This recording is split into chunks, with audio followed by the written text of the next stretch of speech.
So we're in the atrium of the Guggenheim Museum, Bilbao.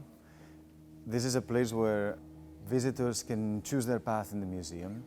They can go up, they can go into The Matter of Time by Richard Serra. They can go into the temporary exhibitions in Gallery 105. But they can also choose to go toward the Film and Video Gallery, which is a very special location in the museum, where every 3-4 months we present a new exhibition devoted to moving images, experimental practices, all forms of work by artists around video art and film-based installation.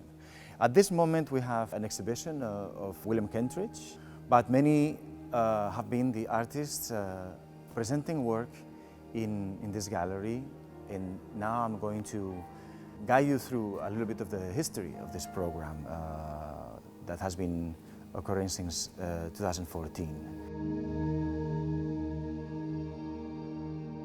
One of the key subjects of the film and video programming of exhibitions at the Guggenheim Bilbao has been, of course, the way film-based installations and moving image contemporary practices, the way they can alter, the way they can disturb and disrupt the order of the conventional film experience. When you arrive into a video installation, the first thing you need to do is to find your way through it, to position yourself, to understand how are you supposed to experience this, because there's in general no beginning and no end. You enter in the middle of a loop and then you will stay until you have completed the loop for yourself. A recent installation at the museum by William Kentridge, 7 Fragments for Georges Méliès, addresses directly the history of cinema in the figure of Méliès as an alter ego of the artist.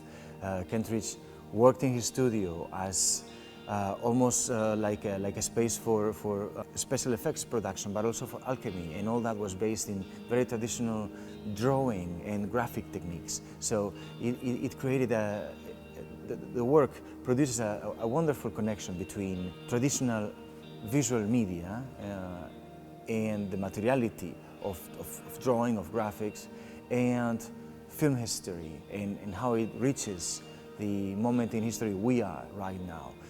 Likewise, another great master but of experimental cinema, Ken Jacobs, in a few years ago, in 2017, presented here some work that was based on existing film footage by the Lumière brothers. The Lumière brothers are credited as the great pioneers of cinema, the inventors of the film experience to a very large extent. And what Ken Jacobs does is, without using technology, in a very artisanal way, he creates 3D images. Not only great masters like Kentridge or Ken Jacobs, we've had Amy Siegel, for instance, who presented a very, very ambitious installation, Winter, which is part of the Solomon Guggenheim collection. And Winter is the result of separating or splitting the soundtrack and the production of soundtrack and the images and the production of images. We had local musicians, actors, Foley artists, and a whole crew devoted to the production of sound live for a film that represented a very remote landscape in a very remote time, because it was this dystopian, post-apocalyptic fiction where characters wandered around some very, very, very distant, beautiful landscape and architecture in New Zealand. We also had Javier Telles more recently, who addressed with shadow play the very origin of the cinematic, which is the projection of shadows. But also he presented the machinery of cinema, of 35mm projection, as almost war machinery, as something physically violent, noisy, and extremely heavy in space. And that was also very disrupting experience. In these works, one has the strange privilege of being at the same time outside and inside the production of images. You are in an ambiguous space where you are at the same time witnessing and creating and interpreting and reformulating the possibilities of the film material.